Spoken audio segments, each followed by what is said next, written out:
आज हम आपको टैली बताने जा रहे हैं। टैली को कैसे हम ऑपरेट करते हैं। पहले फर्स्ट ऑफ ऑल आप टैली को ओपन कर लेते हैं।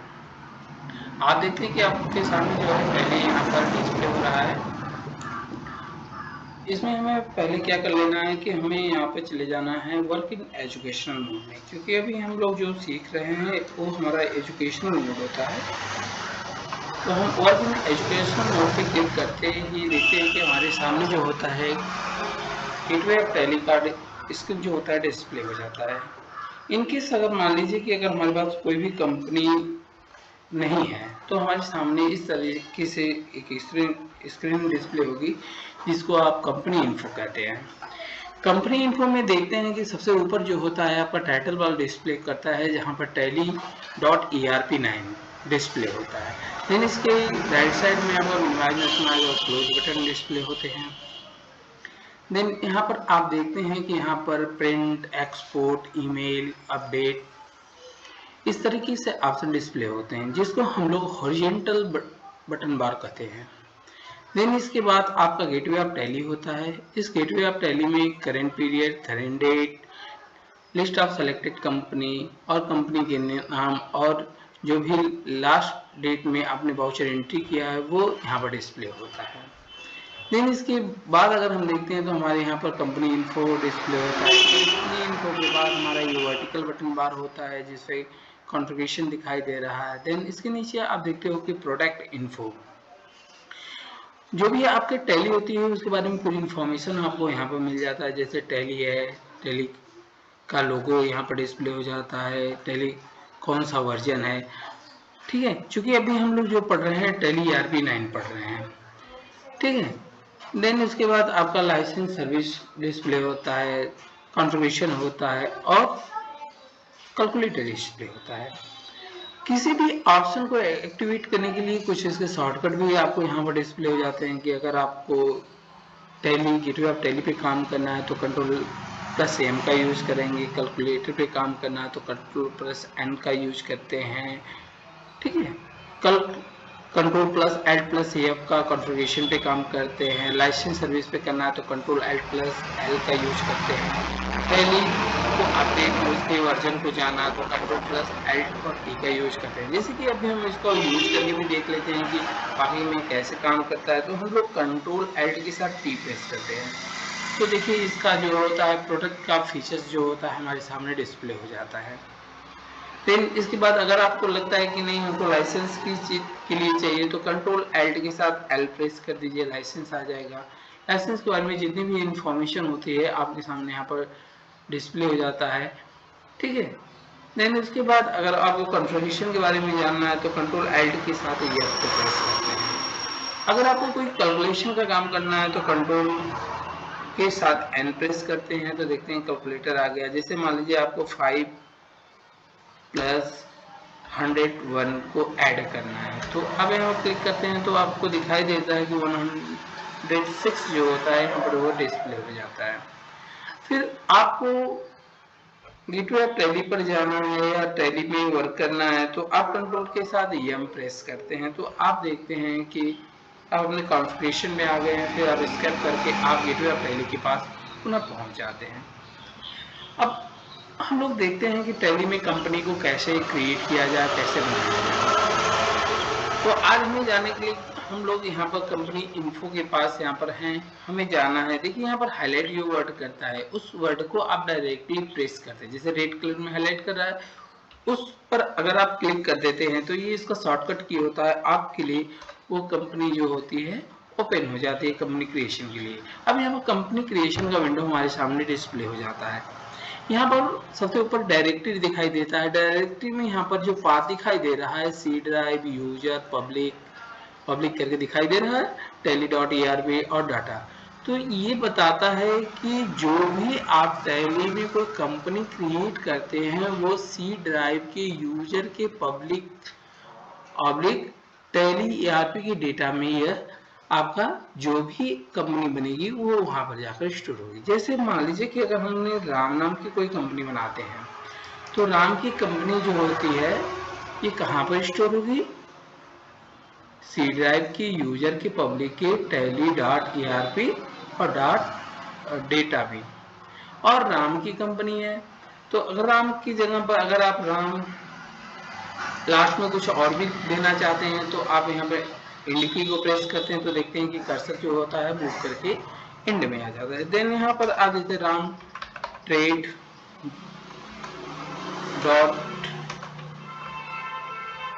बीवीटी लिख देते हैं, तो इस तरीके से आपका जो होता है नाम चेंज भी हो जाता है। देन इसके बाद मेलिंग नेम में आप देखते हैं कि प्राइमरी मेलिंग डिटेल्स होता है। अगर आपको राम का कोई उपनाम होता है, कंपनी का उपनाम होता है, तो आप मेलिंग एड्रेस में लिख सकते हैं, अदरवाइज आप इसको उसी जगह पर रखकर आप आगे बढ़ सकते हैं। फिर इसके बाद आपका यहाँ पर एड्रेस है, जैसे हम दे देते हैं हाजीपुर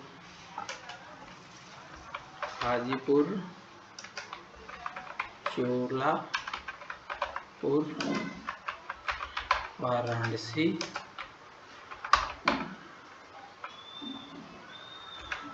इंडिया, ठीक है। उत्तर प्रदेश। अगर ये आप उत्तर प्रदेश नहीं लिखना चाहते हैं तो यू प्रेस करेंगे, आपको ये लिस्ट आप सेलेक्टेड करने में सारा लिस्ट डिस्प्ले होगा। इस लिस्ट में से आप अपनी चीज़ों को, जो भी आपका प्रदेश है, आप उसको सेलेक्ट कर सकते हैं। देन इसका जो भी पिन कोड नंबर होगा आप उसको फिलअप कर लेंगे। फ़ोन नंबर जो भी आपका है यहाँ पर फ़ोन नंबर, तो जो भी आपका वाराणसी का जो कोड है, जैसे कि आपका वाराणसी कोड है 0542, फिर उसके बाद आपका जो भी नंबर है वो नंबर कर सकते हैं। आपका जो भी मोबाइल नंबर है उसको दे दीजिए। फैक्स नंबर आपके पास उपलब्ध हो तो फैक्स नंबर दे दीजिए, नहीं तो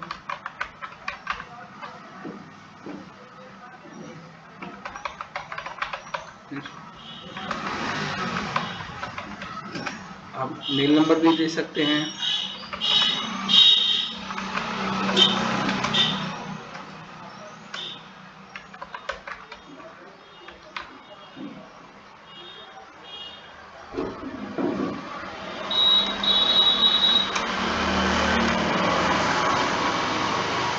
इस तरह से वेबसाइट दे सकते हैं।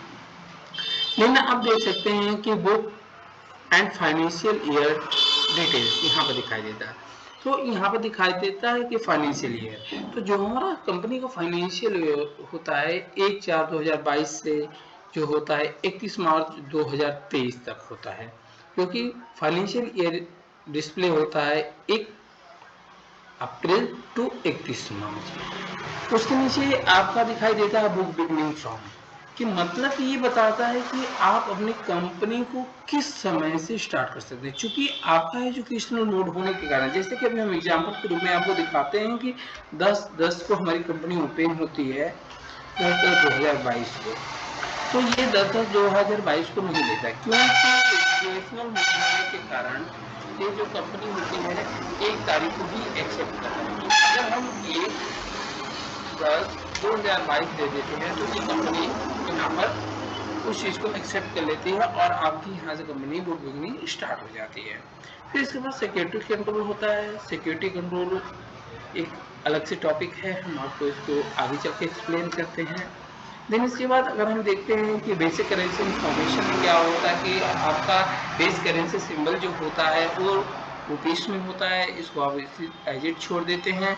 अगर आप यहाँ पर कोई कंट्री, जो आपकी कंट्री है जैसे इंडिया है, इंडिया की जगह अगर आप यूएसए सेलेक्ट कर लेते हैं तो यहाँ पर डॉलर डिस्प्ले होगा, और NIR जो होता है इंडियन रुपीस होता है। Suffix amount, suffix symbol to amount के सामने आप नो छोड़ देंगे। देन इसलिए छोड़ते हैं कि हम अमाउंट के पहले सिंबल देना चाहते हैं कि बाद में देना चाहते हैं। अगर आपको पहले देना तो यस करते हैं, बाद में देना है तो नो कर दीजिएगा। Add space between amount and symbol, क्या आप अमाउंट और सिंबल के बीच में स्पेस देना चाहते हैं? यस तो यस कर दीजिए, नहीं देना है तो आप नो कर सकते हैं। शो अमाउंट इन मिलियन, क्या आपका ट्रांजेक्शन मिलियन में हो रहा है? क्योंकि हम लोग लाख करोड़ में करते हैं, हजार में करते हैं, इसलिए हम लोग नो करते हैं। अगर आपका ट्रांजेक्शन मिलियन में है तो आप यहाँ पर नो के स्थान पर यस कर सकते हैं। देन उसके बाद नंबर ऑफ डेसिमल प्लेस जो होता है, लोग दशमलव में 2 स्थान तक यूज करते हैं, इसलिए 2 रख सकते हैं। अगर आपको 3 स्थान पे यूज करना है, जैसे कि हम लोग लिखते हैं 5.423, तो अगर पॉइंट के बाद 3 अंक तक यूज करना है तो आप 3 यूज करेंगे, नहीं तो अदरवाइज आप 2 रख के छोड़ देंगे। फिर word representing amount after decimal, तो चूंकि हम लोग यहाँ पर पैसे लिखते हैं, अगर डॉलर लिखते हैं यहाँ पर हम लोग यूज करते हैं, तो यहाँ पर आपको सेंट लिखना पड़ता है। देन इसके बाद number of decimal place of amount in word, हम लोग दशमलव के बाद 2 अंक जनरली यूज करते हैं, इसलिए हम लोग 2 रखते हैं। देन इसके बाद हम इसको इंटर करते हुए कंपनी को एक्सेप्ट कर लेते हैं। तो देखते हैं कि हमारा जो कंपनी है वो बन के तैयार हो गया। और यहाँ पर आप देखते हैं कि आपका करेंट पीरियड 1/4/2022 से 31/3/2023 तक शो कर रहा है। आपका करेंट डेट है 1 अक्टूबर 2022। देन इसके बाद राम ट्रेड प्राइवेट लिमिटेड है, नो वाउचर इंटायर्ड यहाँ पर आपको डिस्प्ले हो रहा है। इस तरीके से आप अपनी कंपनी को बना सकते हैं। अगर आपको ये वीडियो पसंद आए तो इसको आप लाइक करें, सब्सक्राइब करें और एक दूसरे को आगे शेयर करते रहें। धन्यवाद।